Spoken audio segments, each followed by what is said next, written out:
On my last full day of being in New York, I decided to embrace the day by heading towards south of Manhattan. As I stepped out of my hotel room, I walked straight towards the majestic Grand Central Station, which was right next to the hotel I was staying at. Upon arriving, the grandeur of the place hit me instantly. The celestial dome above, speckled with constellations, in the soft glow of overhead chandeliers.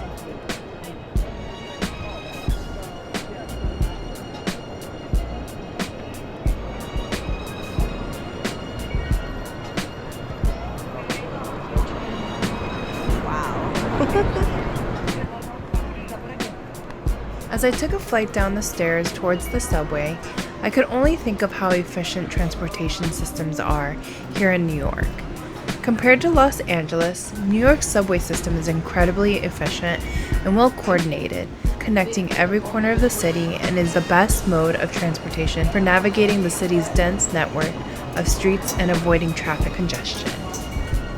As I arrived at my stop at City Hall, I was greeted by a lively scene. The Grand City Hall building loomed in the background, its historic facade a striking contrast to the vibrant street life in front. Performers had set up nearby, their energy filling the air with a blend of music and dance, where history and contemporary culture intersected. After soaking in the lively atmosphere around City Hall, I decided to head towards Chinatown. It was actually Chinese New Year's that day, and I wanted to experience the New Year's festivities.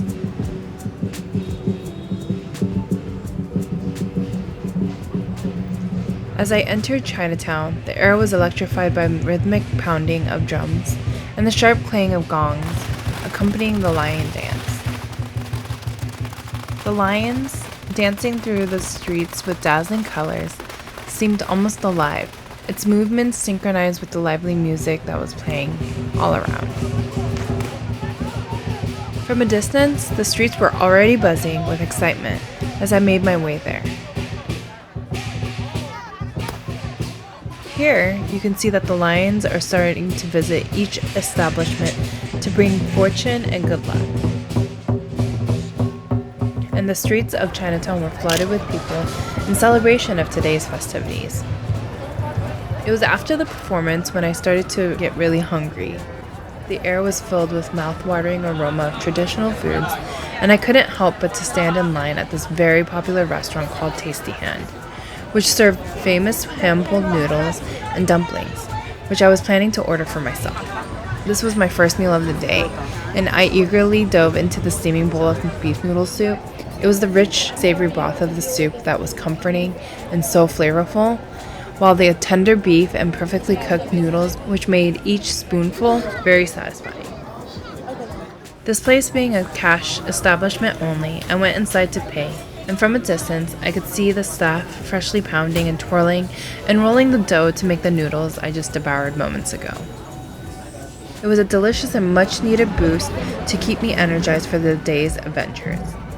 The entire neighborhood seemed to pulse with a joyful celebration, making it clear that Chinatown was alive with the spirit of Chinese New Year's, and honestly, I'm incredibly grateful to immerse myself in this full experience, which was an unexpected highlight of my stay here in New York. As I headed to my next destination, the Brooklyn Bridge, I was struck by the sheer number of people that were there, given that January and February are often seen as the least favorable months to visit New York City. To the Brooklyn Bridge. I think this is like a 40-minute walk, and I'm already tired. And I haven't even gone to the bridge yet. And while walking on the bridge, I couldn't help but pause at certain points to soak in the city's stunning views. And watching the commuters traverse the bridge, knowing that this is a part of their daily routine, while for me, it's a new and exciting experience, and offered a fresh perspective as I admired the city behind me while crossing over to Brooklyn. For those of you who don't know, the Brooklyn Bridge, finished in 1883, was designed by a man named John A. Roebling and his son Washington. It was one of the first bridges to use steel cables and has a striking Gothic-style tower made of stone. The bridge's innovative design and construction methods set new standards and have influenced many future bridges. There's a lot of people on this bridge. I'm just gonna zip by because I think I'm gonna go to the other side. There's just so many people on this bridge. I think I'm just gonna walk over to the other side. It takes about 30 minutes on average to get over onto the other side to Brooklyn. But after stopping a few minutes here and there, knowing that I may not be back here in New York for quite some time, I wanted to take in the stunning architecture of the bridge before heading to Dumbo.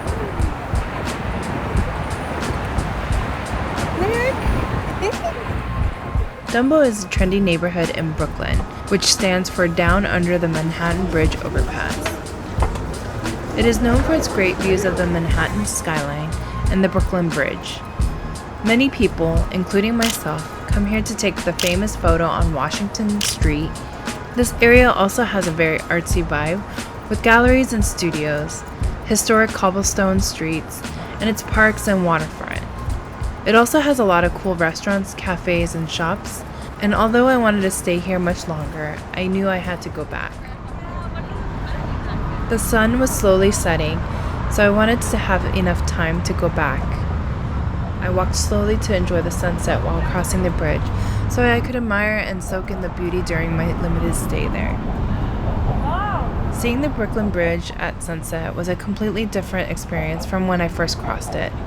The golden light cast a warm glow on the bridge's towers and cables, creating a stunning contrast against the twilight sky. The cityscape beyond was bathed in soft hues, making the bridge look even more majestic and timeless. The serene atmosphere and the changing colors made it feel like a whole new world compared to the daytime crossing. On the other side, I went back to Chinatown and saw that the festivities were still going strong.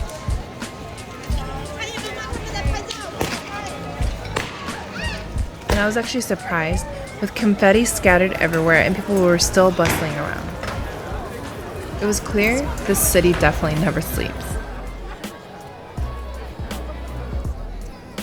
Knowing that Little Italy was just a short distance from Chinatown, I headed in that direction to explore the area. As I wandered through the lively streets, I was excited to experience the blend of Italian charm with its cafes, restaurants, and vibrant atmosphere, offering a delightful contrast to the cultural buzz of Chinatown. It was charming to see a variety of Italian restaurants, each with its own unique personality and character, and although I would have loved to have sat down and ate, I wasn't quite hungry. But I did come across a cute gelato place called FIGO il Gelato Italiano and decided to check it out. As a big fan of ice cream, I thought, why not? It was the perfect way to wrap up my last full day here in New York.